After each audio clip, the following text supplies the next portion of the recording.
In the year 1760, the Collins family leaves Liverpool and sails to Maine in New England to expand the family empire. They start an incredibly successful fishing business that allows them to establish the town of Collinsport and their own grand estate, Collinwood. Even if their money grows, the owner makes sure that his son, Barnabas Collins, is raised knowing that family always comes first. 15 years later, Barnabas has an affair with one of the family's servants, Angelique, who is secretly a witch.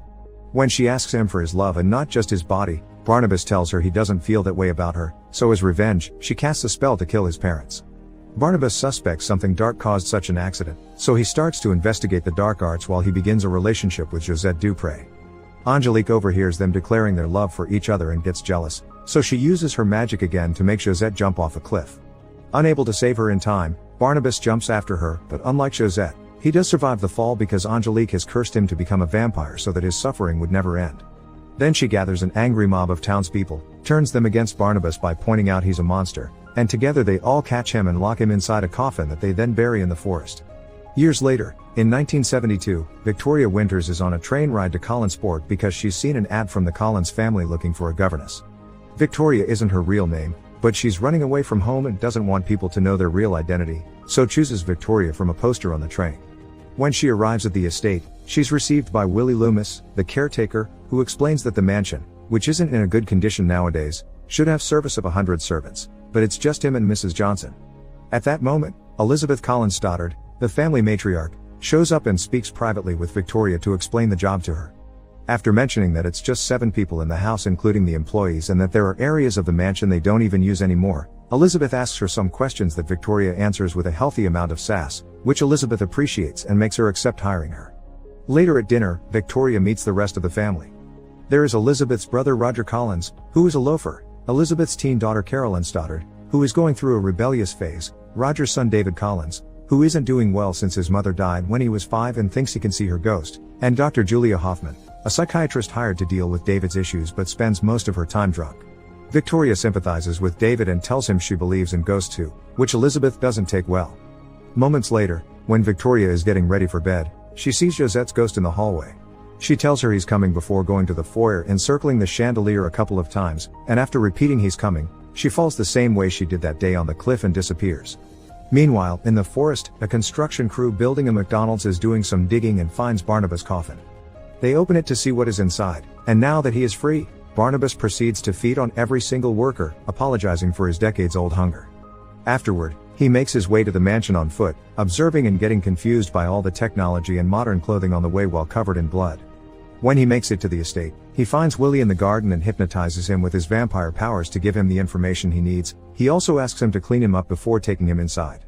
While trying to introduce himself to the children, Elizabeth interrupts him and asks him to talk in private, expressing her suspicions of his identity and saying all the magical myths surrounding the family are just fairy tales. Barnabas proves he's telling the truth by opening a secret room not even Elizabeth knew about, and promises to bring back the family's glory with all hidden treasure from that room. Elizabeth agrees to accept him back in the family but under one condition: he mustn't tell anyone that he's a vampire. The next day during breakfast, she introduces him to the others as Barnabas III, a distant relative from England. The family begins talking business and they explain to Barnabas that the Collins fishing empire is gone. Now the entire area is ruled by Angel Bay Seafood. At that moment, Victoria enters the room, and Barnabas can't help flirting with her because she looks so much like Josette. Back in town, Angelique is still alive under the name Angie Bouchard, and she is now the powerful founder and CEO of Angel Bay Seafood. When her employees tell her about the accident in the forest, she goes there to see it with her own eyes and is shocked to find the open coffin.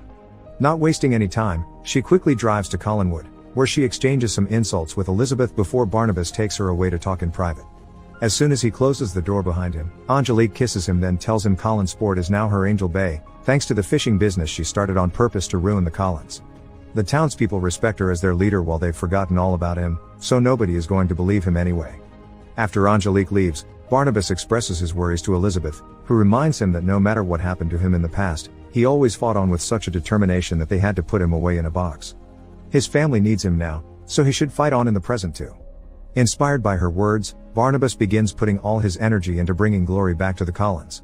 By selling some of the treasure from the hidden room, he hires dozens of people to renovate the mansion and rebuild their fishing company. With the help of an umbrella, sunglasses, and a hat, he manages to get out during the daytime without the sun burning him, although he has trouble finding a spot to sleep comfortably, so he makes the servants bring him his old coffin. When the company begins running smoothly, Barnabas hires fishermen by hypnotizing the captains working for Angelique and making them change sides. In his free time, he continues to learn about technology and spends time with Victoria. One evening, after Roger sees him get out of the secret room with treasure in his hands, Barnabas is found by Julia, who thinks he acts very weird and invites him to her office. She hypnotizes him and gets him to confess his secret, so she leaves him behind to go yell at Elizabeth for having kept it from them. Elizabeth convinces her not to go to the police when she points out that Julia should be fascinated by him, and she is, so she wants him to stay and learn more about him. Sometime later, Barnabas asks Carolyn for advice on how to court modern women. Carolyn tells him he needs to drop all the old-timey attitude and hang out with cool people, so Barnabas ends up in a hippie circle, sharing stories while smoking in the forest. After the girls teach him that women want love and not money, Barnabas kills them all in order to feed himself. The next day, Julia begins giving him blood transfusions to see if it can cure his vampirism. When Barnabas compliments her, Julia reminds him of the doctor-patient confidentiality concept and gets on her knees in front of him to pleasure him. While Victoria and Barnabas continue to spend time together and bond over talks about the supernatural, Angelique is furious that the Collins company is being successful again.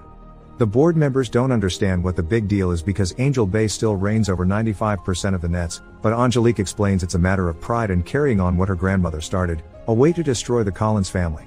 She calls for Barnabas to have a meeting and offer him the opportunity to sell his company to hers, but he refuses. Angelique reminds him she only wants his love and threatens to kill Victoria if he doesn't give it to her. Barnabas gives in and makes love to her all over the office, destroying most of it as they go. After they're done, he realizes it was a mistake and tells her he can't be with her, so Angelique promises to destroy him. Barnabas continues to see Julia for blood transfusions while Victoria begins having dreams of the time she saw Josette's ghost as a child and her parents sent her to an asylum for it. When she wakes up, she finds Josette's ghost visiting her again, asking for her help before disappearing. In the morning while having breakfast, Barnabas announces he wants to throw a ball for the whole town to remind them which is the ruling family here. Carolyn explains to him that nowadays people throw happenings, not balls, and gives him some tips about modern parties. When the night of the ball comes, she discovers he hadn't been joking when he said he would get anything she mentions, and now Alice Cooper is playing live at their party. Since he isn't a fan of the music, Barnabas leaves to take a walk around the house and finds David taking care of the coach room instead of the employee, because his dad has asked him to take over for a moment and not let anyone get inside. Barnabas sends him away and climbs the outside wall to peek through the window, finding Roger being intimate with the employee and stealing wallets from people's coats. Afterward, he meets with Veronica on a balcony, where she tells him she knows about his feelings for her. She feels like she can tell him anything and that she's known him forever, and confesses she's always felt something pulling her to Collinswood. When he tries to kiss her, she unconsciously pulls back because this is the first time someone she loves her back, and begins telling him her story.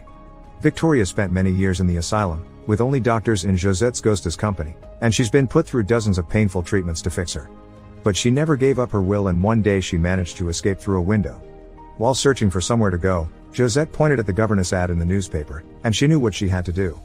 She feels at home at Collinswood and she's developed feelings for Barnabas too, which she expresses by finally kissing him. This is seen by Angelique, who just arrived at the party, and now she's furious. The next day, Barnabas goes to see Julia to double the efforts on making him human so he can be with Victoria, only to find her transfusing his vampire blood into her body. She has never been interested in him becoming human, she only wants to make herself immortal. As punishment for breaking the family's trust, she bites her and kills her, not noticing her fangs growing. Then he asks Willie to take him on the boat to the middle of the sea to drop her body there with a brick. Next, he finds Roger trying to access the secret room with the treasure, so he decides to give him a choice. He can start becoming a better dad to David, or he can take some money Barnabas will give him and leave to never be seen again. Roger chooses the money and leaves the estate, destroying David's heart. When the kid runs back to his room, he almost gets hit by the disco ball while he is disconnecting from the ceiling, so Barnabas uses his super speed to save him and ends up under the sun, which begins lighting him on fire. Now the whole family knows his secret, and David and Victoria run away from him in disgust. Getting desperate, Barnabas goes to see Angelique, who refuses to remove the curse and gets him to admit he killed Julia. She then makes a proposal: they can rule the fishing empire together as partners and lovers, or she'll put him back in the box. Barnabas tells her to go to hell and tries to leave, but her employees are waiting on the other side of the door with a coffin that Angelique pushes him into. After closing it with chains, they put it in a van and drive to the cemetery, but only after Angelique uses a spell to make the Collins Company building explode. The coffin is abandoned in a mausoleum, only to be found by David some moments later, who learned about Barnabas being in danger because the ghost of his mother told him. Back in town, people are watching how the police and the firemen are taking care of the fire.